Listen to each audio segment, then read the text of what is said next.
Hey guys, it's Cool Luigi, and today we're going to take a look at another coaching casting here.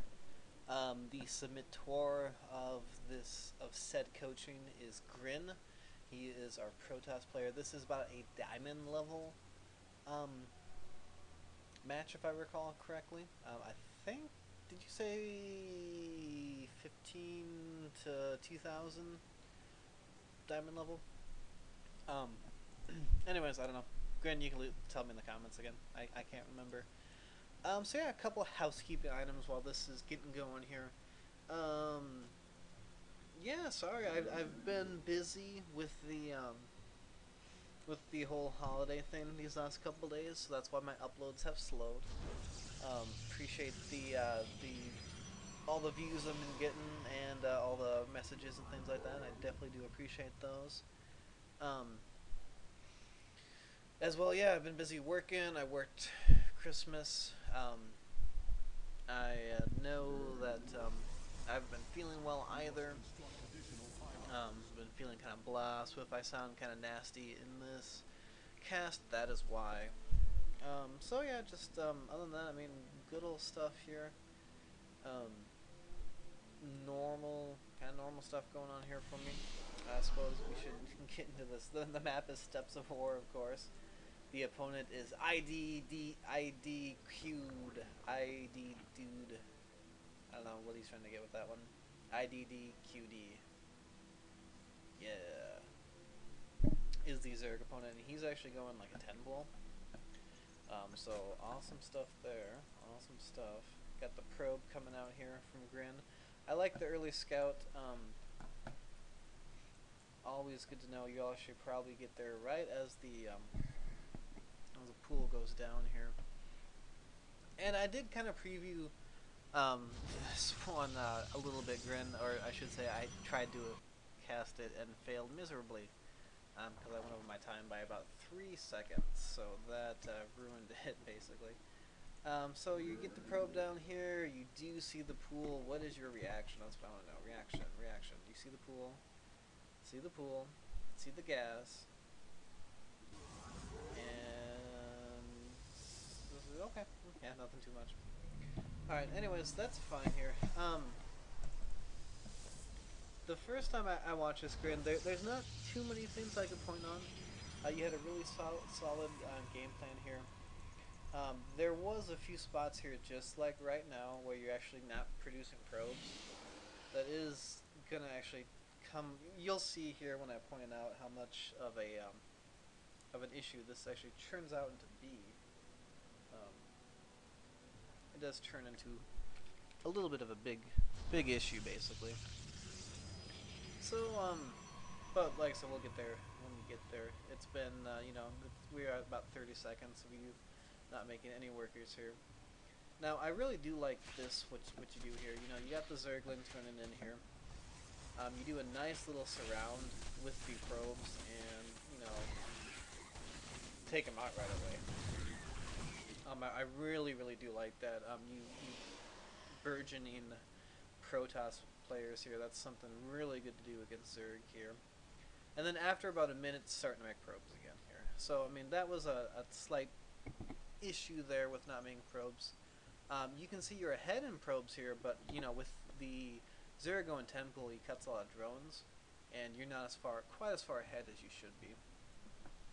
So that's something right there that that I would say is something that we definitely need to work on here. Up in the diamond strategy or at diamond level, your strategies are pretty sound here. It is a pretty long game, so I am going to have to break it up into 2 parts here just to let you guys know. But we're not so much worried about the general ideas of strategy here in this one, but just point out a few things like that. That was just about a minute there of you not making probes when you could have. You had the funds to do so.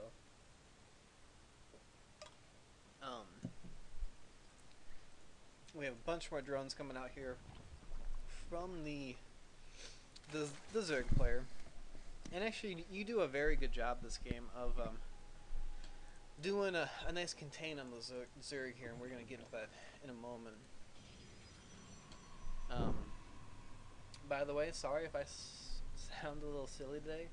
I am just slightly inebriated here, just enough for the holiday spirit here. So that is all good. I hope you guys don't mind here. Just about a second of getting pylon blocked there, spy blocked.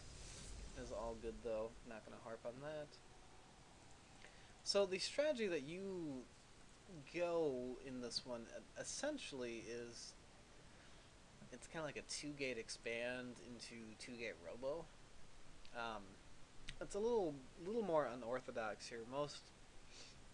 Most people that I've seen it will cut one gas. They'll only get the one gas going instead of the two, and then they'll have three gates and then fast expand.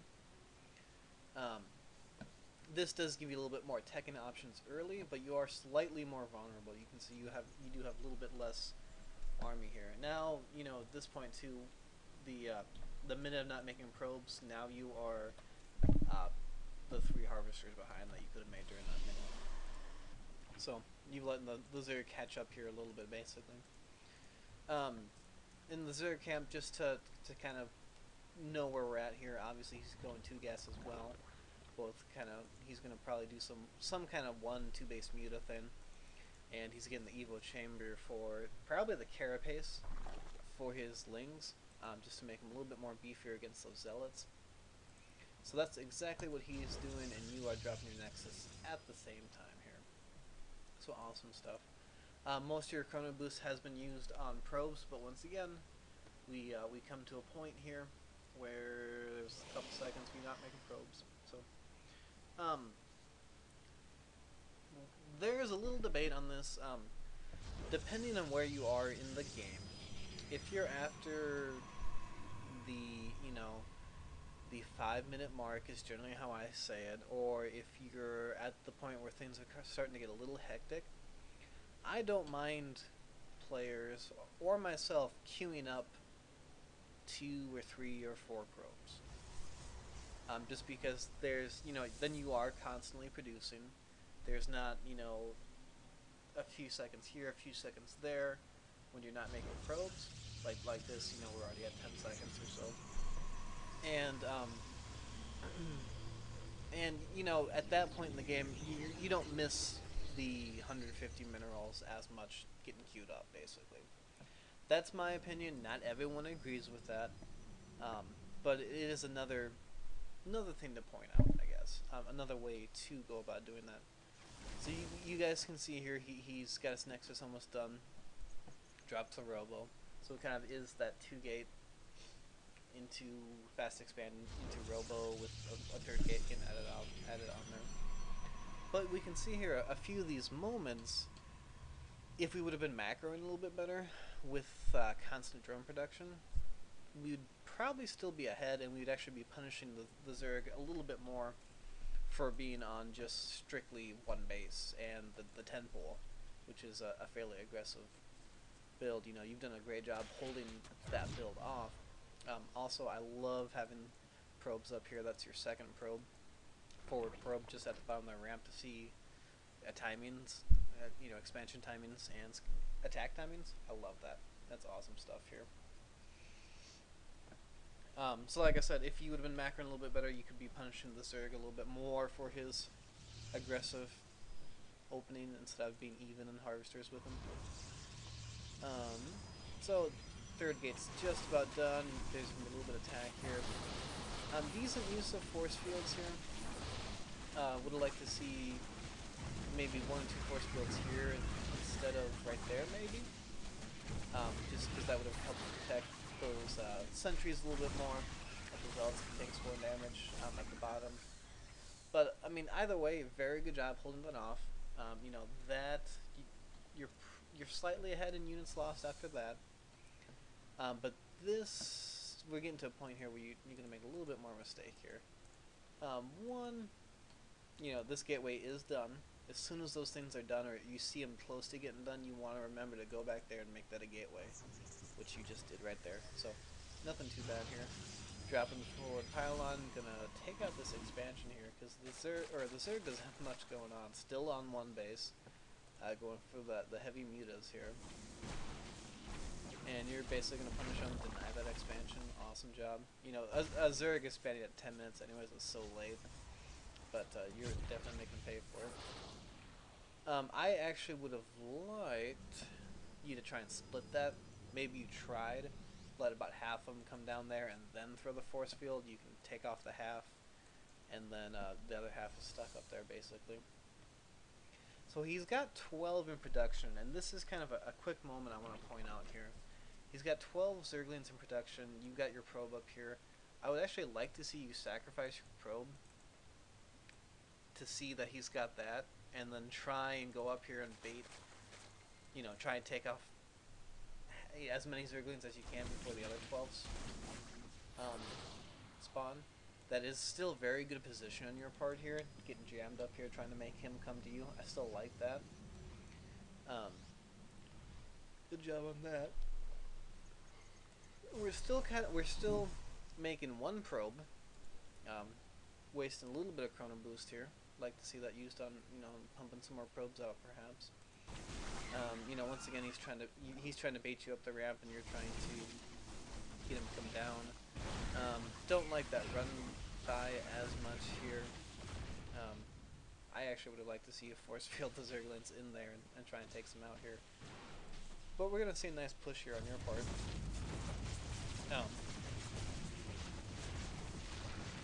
This attack could have been executed a little bit better,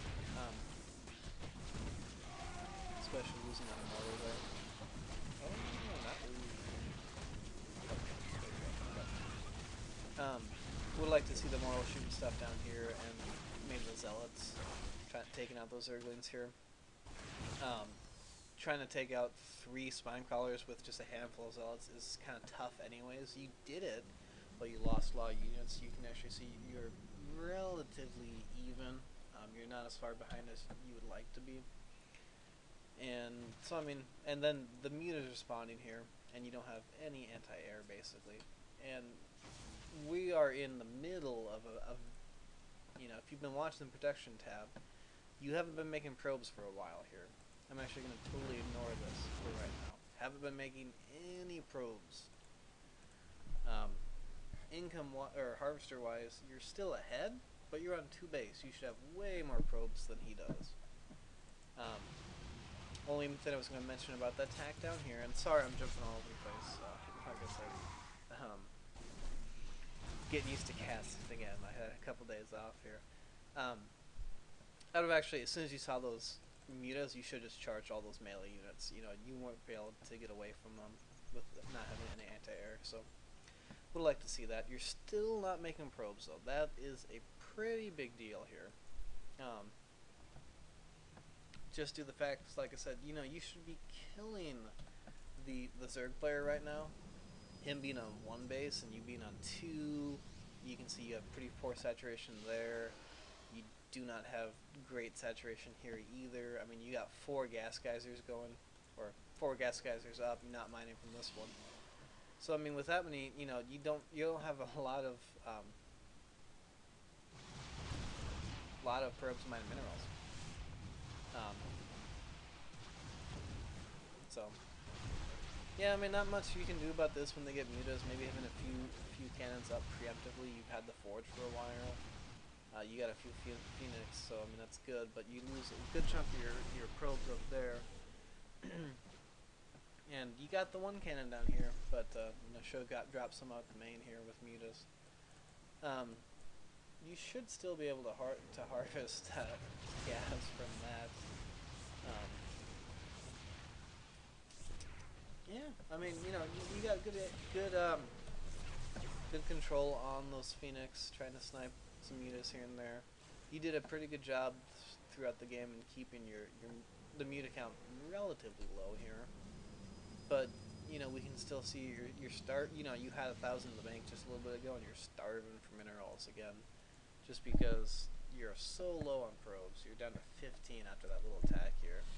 And even if that attack happened, and you've been macroing probes the whole time, you may be even with the Zerg right now. Good job spotting this expansion. We gotta stop here, guys. Part 2 is coming up.